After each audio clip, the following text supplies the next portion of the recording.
My name is Jyoti Pandey, and on behalf of the Internet Governance Project at Georgia Tech, I want to thank you for tuning in. The Internet governance community is gearing up for the 15th annual meeting of the United Nations Global Internet Governance Forum. Due to the pandemic, the IGF will be held online in two phases this year. Phase 1 kicks off early next month from 2nd November to 6th November and will include pre-events, newcomer sessions, introductory sessions for the four thematic tracks, as well as open forums, national, sub-regional, regional, and youth IGF initiatives. Phase 2 will run from 9th to 17th November and will include main sessions, workshops, high-level leader sessions, and formal opening and closing sessions. To talk about the preparations that are underway for the meeting and guide us through how it will work, we're joined by Ms. Anriette Esterhuysen. Anriette is currently the chair of the IGF Multi-Stakeholder Advisory Group and has previously served as the executive director of the Association for Progressive Communication. Welcome, Anriette. This has been clearly a busy year for you. How are you? I am fine. Thanks very much for inviting me. I'm a great fan of the IGP and a regular reader of the blog, so it's really an honor to be invited to do this interview today. So I was thinking we could start with talking about some of the challenges that the Internet Governance Forum faces. Has the IGF, in your opinion, succeeded in serving as an inclusive, transparent, bottom-up process at the global level? I think yes and no, but more yes than no. I think that there's no other process that is as inclusive and bottom up and transparent as the IGF. Of course, there are institutions like ICANN, which has its own quite complex ecosystem to facilitate inclusion and stakeholder-based interest being represented in decision-making. I think the strength of the IGF really is that it is bottom-up, it is self-organized.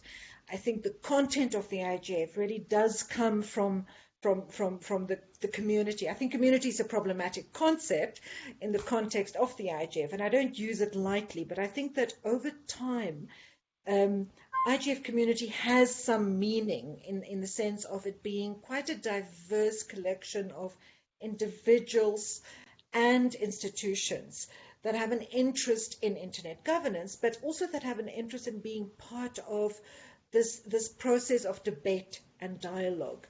I don't think it has succeeded without qualification. I think inclusion is very relative. I think some IGFs are more inclusive than others. Some topics are addressed in a more inclusive way than others. I think there's still people that are not adequately represented or whose voices or interests are not reflected. But I think that on a spectrum of trying to establish this open and inclusive platform, I think IGF is kind of well over, if it was a Likert scale between 1 and 5, I would give it a 4, I think. And I think that's to sustain that and to be more inclusive is not easy. So, but yes, I think it has succeeded in large part, but not perfectly. So it's interesting that you talk about the community.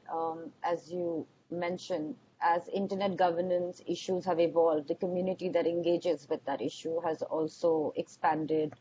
And in some terms, it may not be as inclusive as we want it to be. But I kind of want to ask, what do you think? So some people argue that, IGF is a forum for dialogue and education, and there are no outcomes that come out of this process. So what is the relevance then for policymakers or decision makers to convene at this forum? Or, for representatives of digital companies, why should they actually convene at this forum in terms of trying to engage with the community who is the stakeholder who they're trying to reach out to? So do you think that also has evolved over the past few years, and how do you see it going forward? I think it has evolved. I think that I think in its early phase, the IGF was a space where people played out their kind of neuroses, their fears about internet governance. So you had very active involvement from the large platforms, for example, who were at that point very concerned about regulation being introduced that could restrict their operations. And the IGF became the platform where they would promote their commitment to human rights, where they would commit to open cross-border multi-stakeholder governance. I think that has shifted a lot, actually. I think the private sector doesn't necessarily need the IGF to play that particular role again. But I think other interest groups, I think academics come to the IGF because it's where they can get information, where they can test out their hypotheses, where they can do research. I think civil society activists come to the IGF because they can raise concerns. They can challenge governments in a forum that is multi-stakeholder, but still has quite a multilateral feel to it in some respects because it's part of the UN. And even though the IGF itself is not multilateral, it plugs into a multilateral system. And I think people find that useful in some respects. I think that, I mean, for me, the value and why should governments come to the IGF? Why should companies? Why should institutions like ICANN come to the IGF? I think if you believe in democratizing policymaking, then the IGF is a positive platform. Because it facilitates public participation, and it facilitates public participation in a way that no other forum that I know does. Firstly, it's cross-border. It plays both in the multi-stakeholder space as well as in the multilateral intergovernmental space.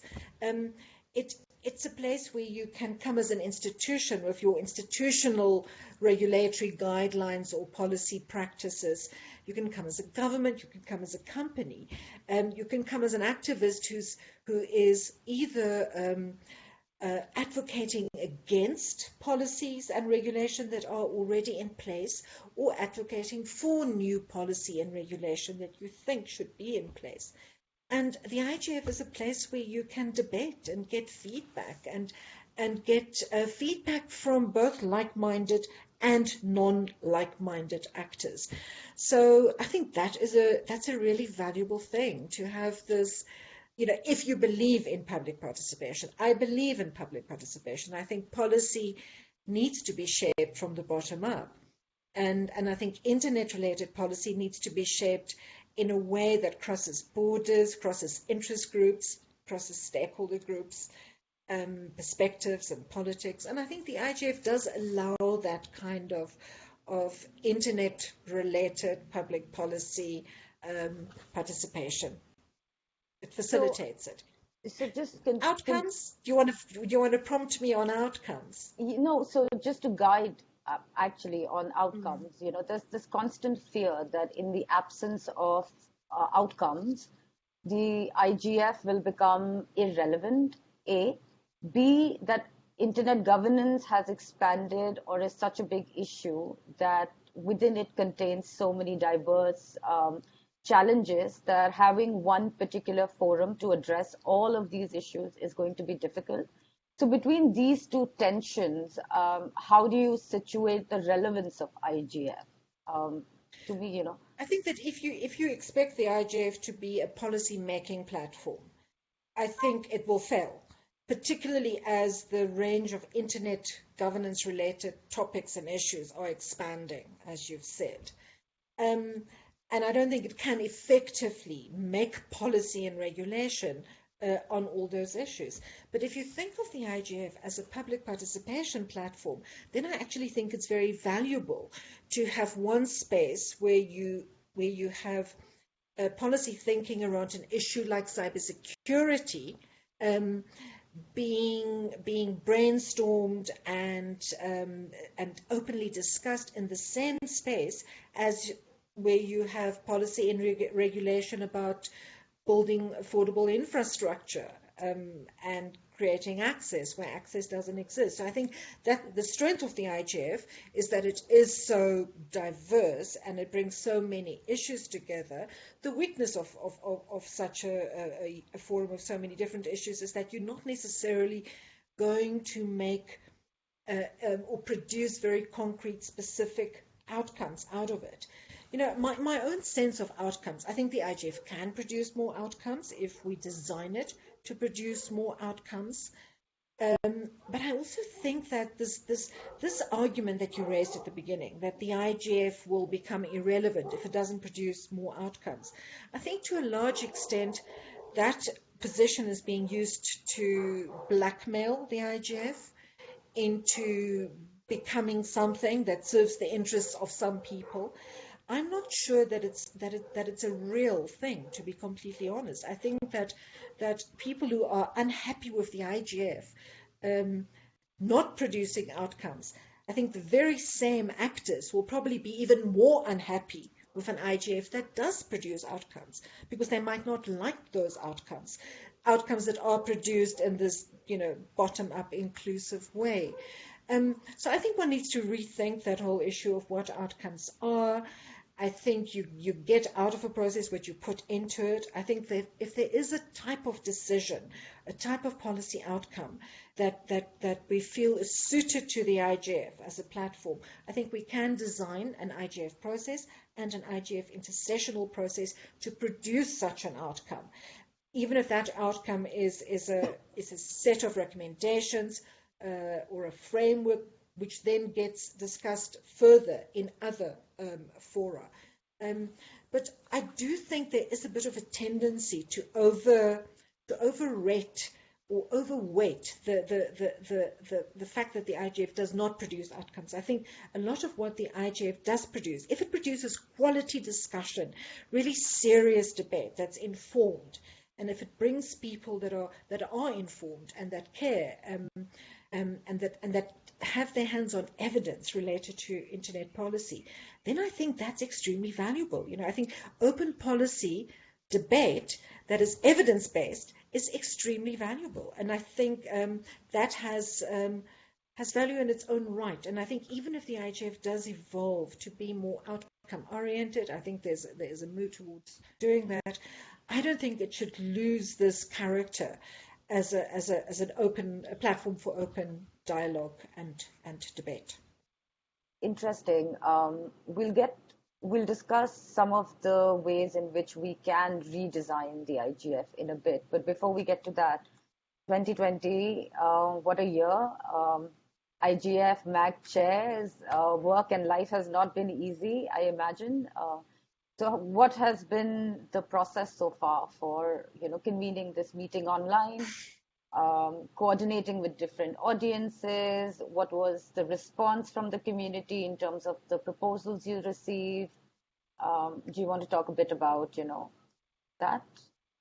I think it's actually been maybe not all that different, to be honest. I think the very big difference is that we won't have a face-to-face event in a host country.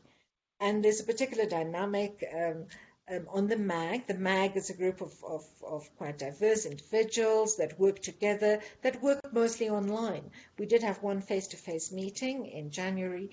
Our next open consultation and MAG meeting was held face-to-face. But there's always a dynamic between the MAG, the Secretariat, and the host country. And I think that's what's very different. The role of the host country this year is being played by the UN. So the high-level leaders track is being organized by the UN. That's normally a track that would be organized by the host government, and who then also co-chairs the MAG. Right. The host country chair co-chairs the MAG.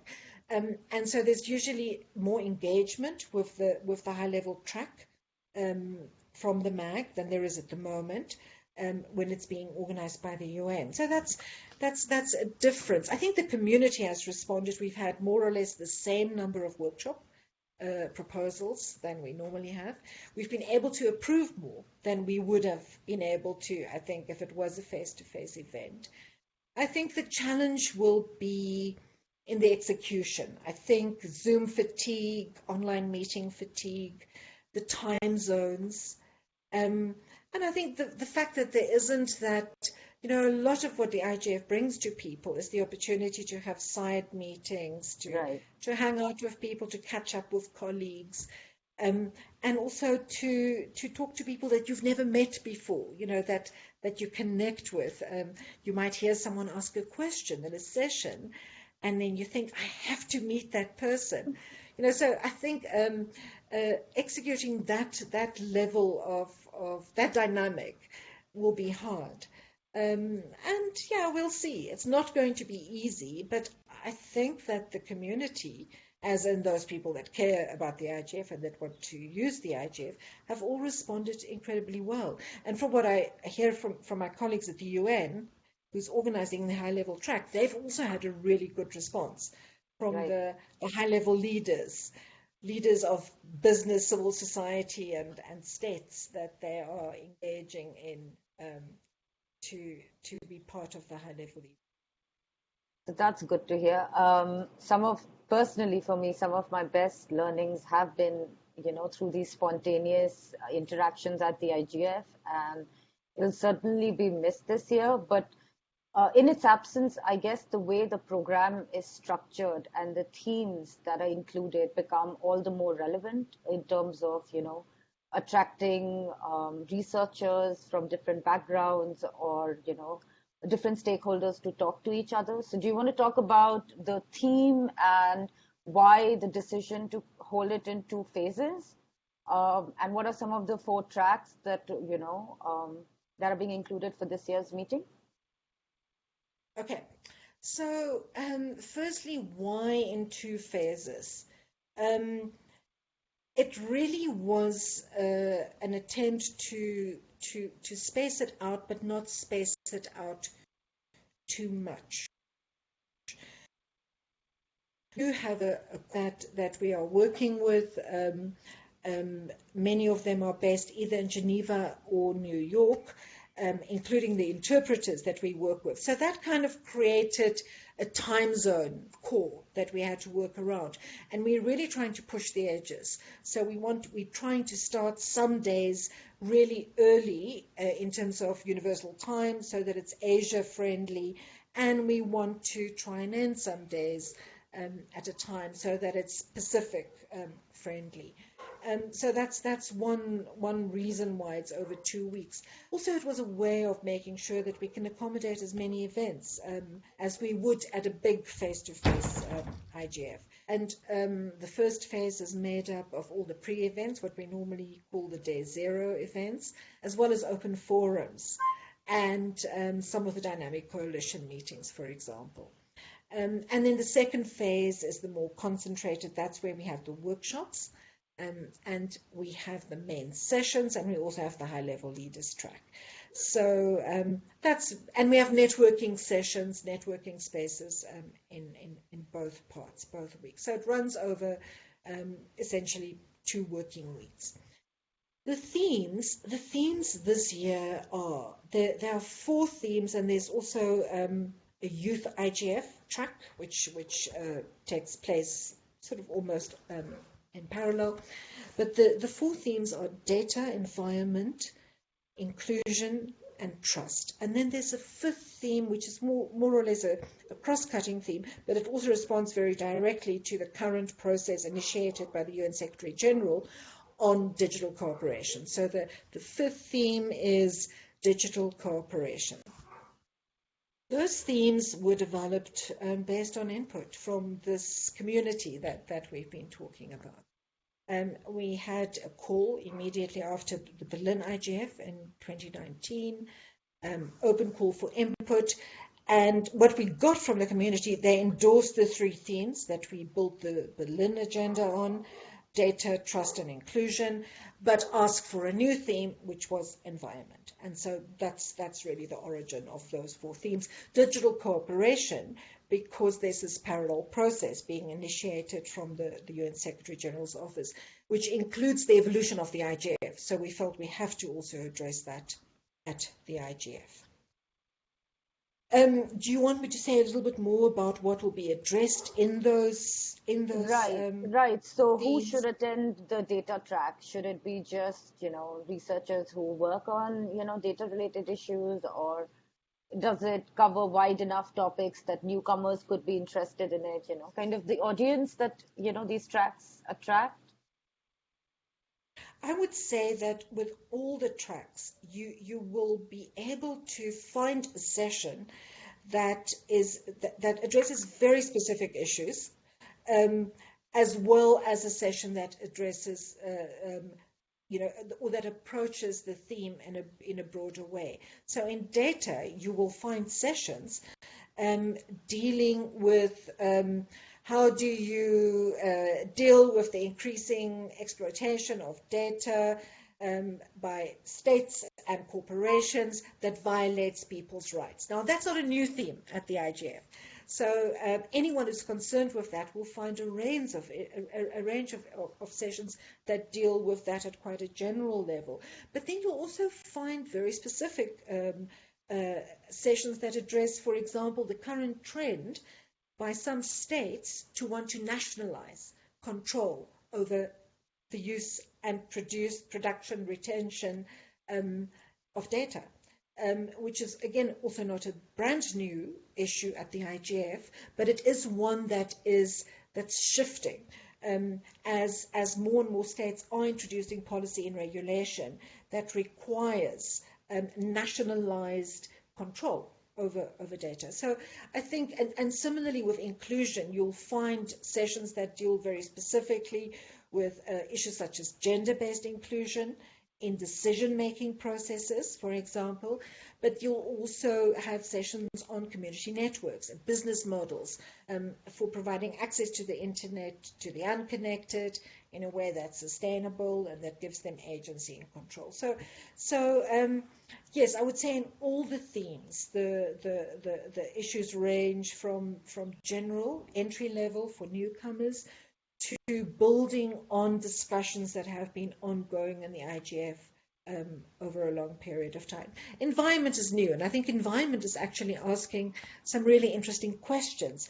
It's asking the question about how do we build an internet that is resilient to the consequences of climate change, for example, to an internet that's resilient when there are more massive storms and floods and disruption to power, as well as how do we address the increasing impact or the contribution to climate change and environmental destruction that results from growth of digital industry and the digital economy. So that's a new theme, and I think it's hopefully a theme that will grow in the IGF and become more nuanced in how it's being dealt with.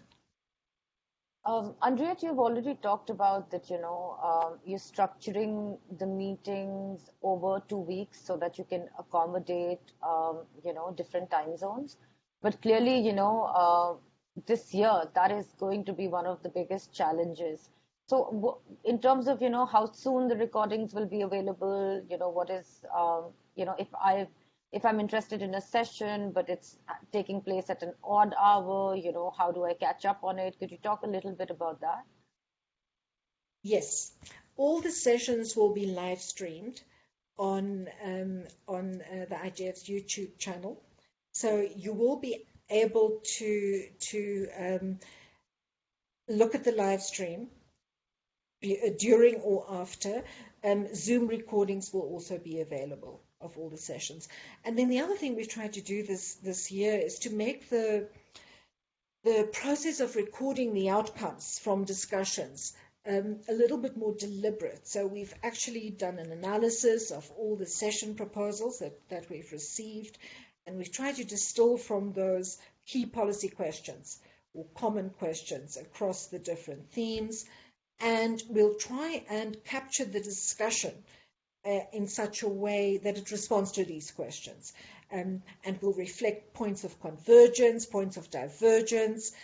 We'll also try and capture areas where people feel there's a need for more evidence gathering or more research or further discussion and debate. So we're producing it, in fact it should be released early next week, a document called A Guide to IGF 2020, which will include the synthesis of the themes and the issues and the questions, and then also point people to the various sessions that are linked to those. So talking about guides, the IGF has been organizing sessions for workshop organizers to guide them how to navigate engagement with the audience this year. Because, not everyone would be familiar with Zoom, or there could be network issues. So, how are we thinking, or how is the IGF MAG thinking through that? Is there a strategy to, involve Twitter polls or, social media outreach a bit more this year? Do you want to talk about that? There is. There were two trainings last week, and I think there will be a further training as well. Because I think so far in total, we've probably had about, I think maybe like 120 session organizers attend the trainings. And we have more than 200 sessions, so not all session organizers have attended. But there'll be a help desk. And the other thing that we're doing is we're assigning a technical volunteer to every session. Great. So what we're encouraging session organizers to do is to have at least two moderators, one that moderates the chat and another that moderates the speakers. And then there'll be a technical volunteer as well that they can collaborate with. And we've done a guide. There's a guide to session organizers to help them promote their sessions and make suggestions about how to manage the session. And then we've got a communication strategy, which should also be released in the next day or so, which includes a social media strategy. And we really are hoping, we've set up Twitter handles for every theme so that people can tweet as they participate along those themes. We're hoping to also encourage people to use Zoom breakout rooms in some of the workshop sessions. The main sessions will all use Zoom webinar mode. But we've given all session organizers the option of deciding whether they want to use Zoom meeting format, which is a little bit more interactive, or Zoom webinar format. And there'll be a team that monitors social media so that there's more response to social media than there usually would have been at a face-to-face IGF. We're also hoping to have the open mic session, or create a virtual open mic session, and have a session post-IGF. That's the other thing we're doing this year that's different. We want to have an open mic feedback session post the IGF so that people can give feedback once they've kind of absorbed whether it worked or not, or what worked and what did not work. Well, it really seems like the IGF is going to be upgraded this year, I don't know. I hope so. I think the team has done a lot of work. I think technically it's all being managed in-house by the IGF Secretariat and volunteers. Volunteers from the UN in New York, some volunteers from the host country. Poland is being very generous in still, even though they're not host this year, they host next year, they've made volunteers available. But I think it will be challenging. I think we'll see. Registration is going quite well at the moment. Right. We're over 1,000 so far, and we think it will pick up towards the end of October. But yeah, we hope it will work. I think it will be challenging. I don't want to underplay the fact that I think it will be challenging. Right. As well.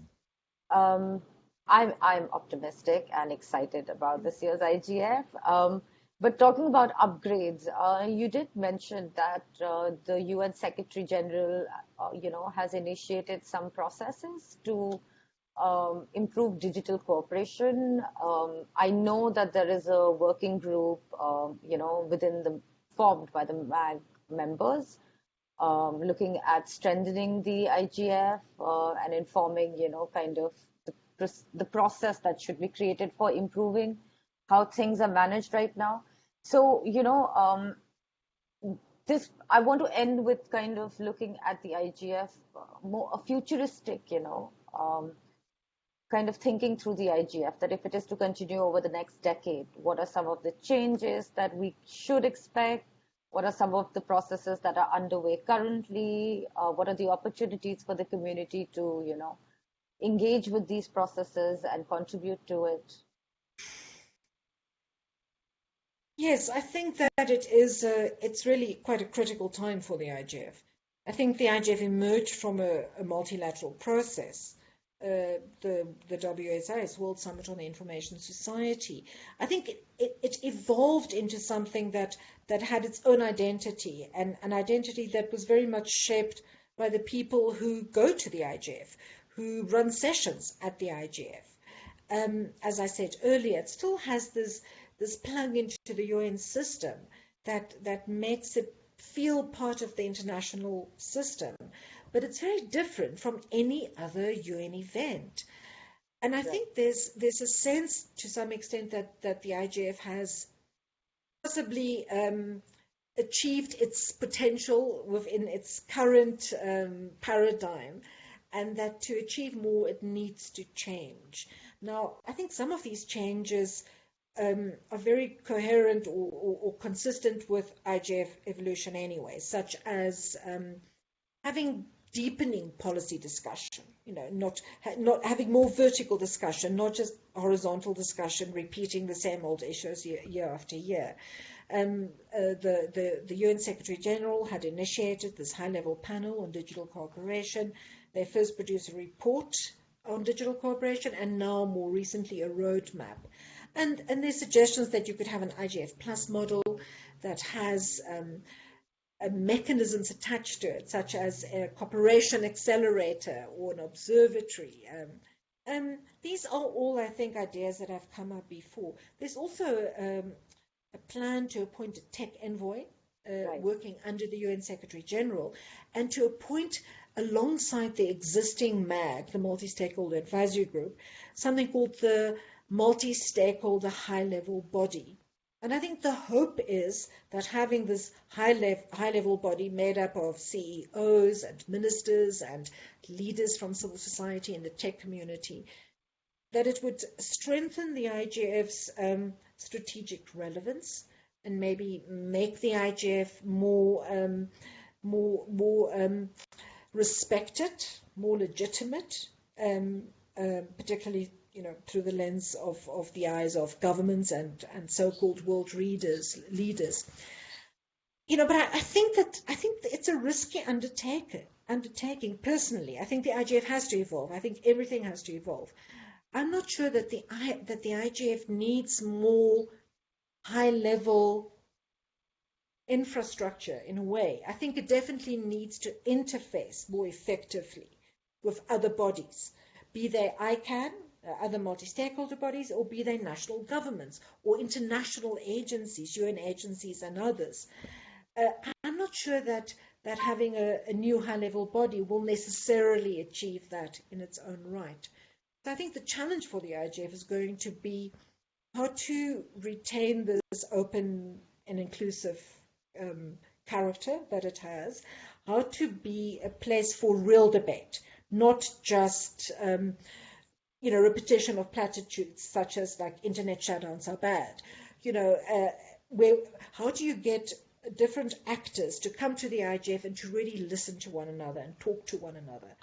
And I think that's going to be a real challenge. And then I think looking at you mentioned earlier, and I'm curious to hear what you think about how to redesign the IGF process, because I do think we need to look at how to redesign that process so that what goes into the IGF and comes out of the IGF has more continuity, has more worth or more usability to those that are either studying the IGF or developing or managing or running studying internet governance or running or developing some aspect of the internet.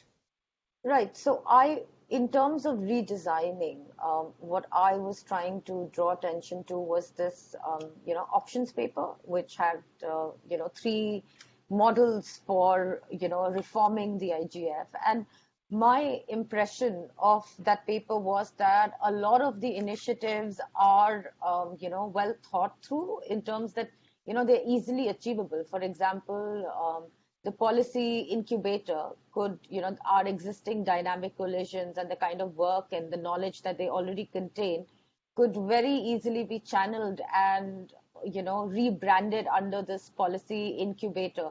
So I think in terms of, taking the initiative to think through or initiate a conversation about how we improve on what exists, this is a good, start.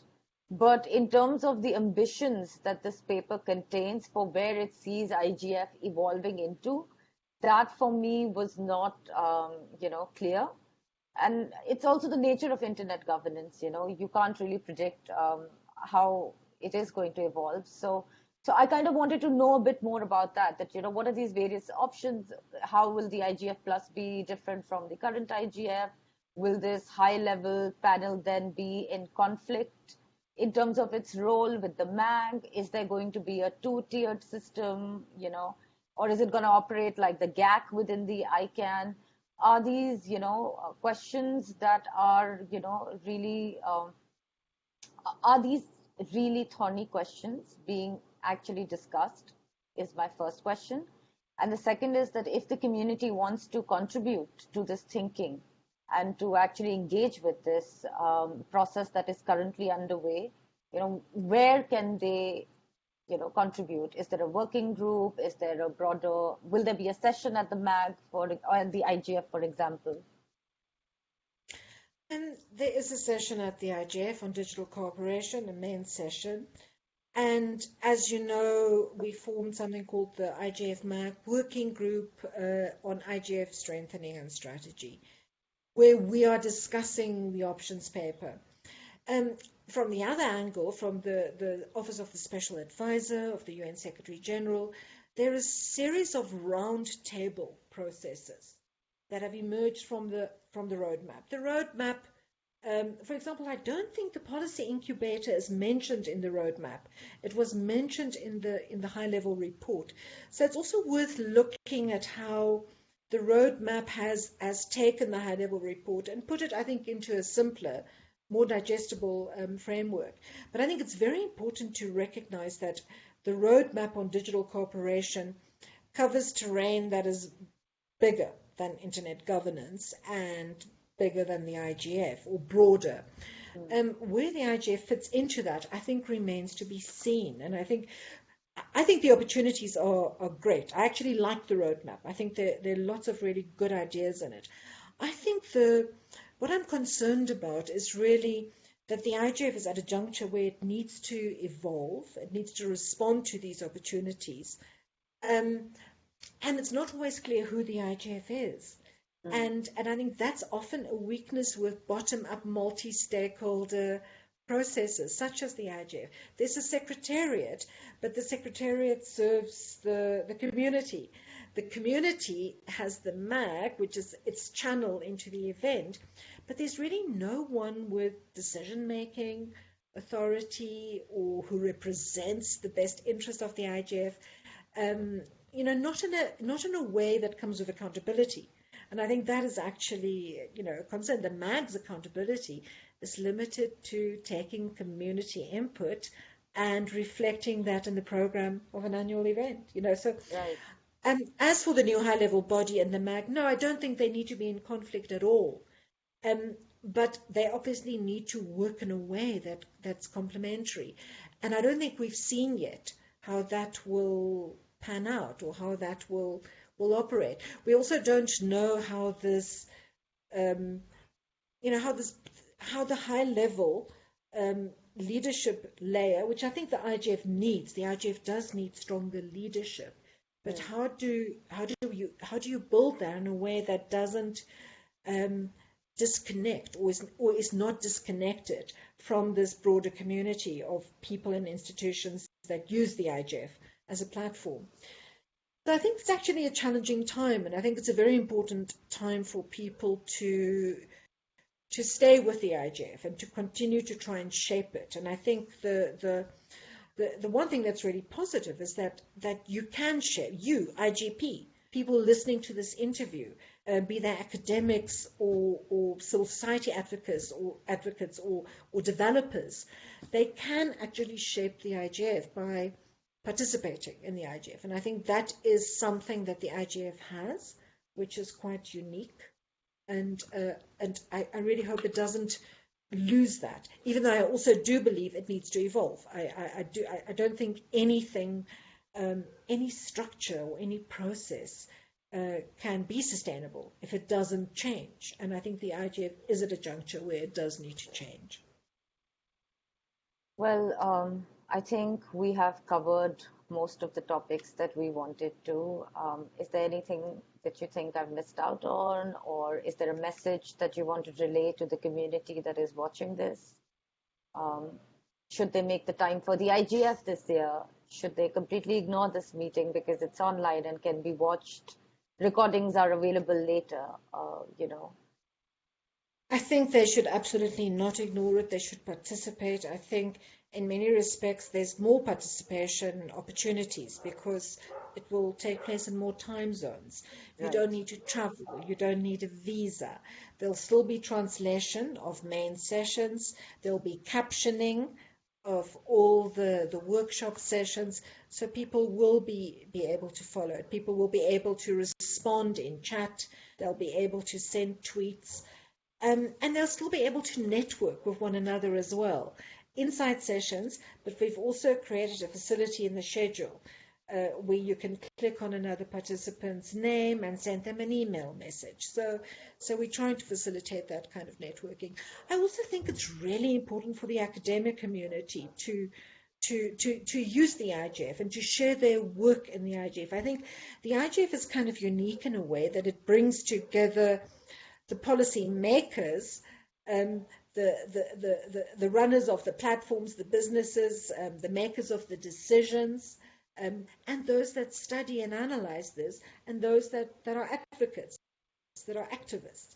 And I think that very important for the academic community to be very visible in this space, to speak, to share their analysis, and I think to bring a theoretical component to the discussion of internet governance as it evolves, which I think is necessary for the sector to develop in a way that is self-aware.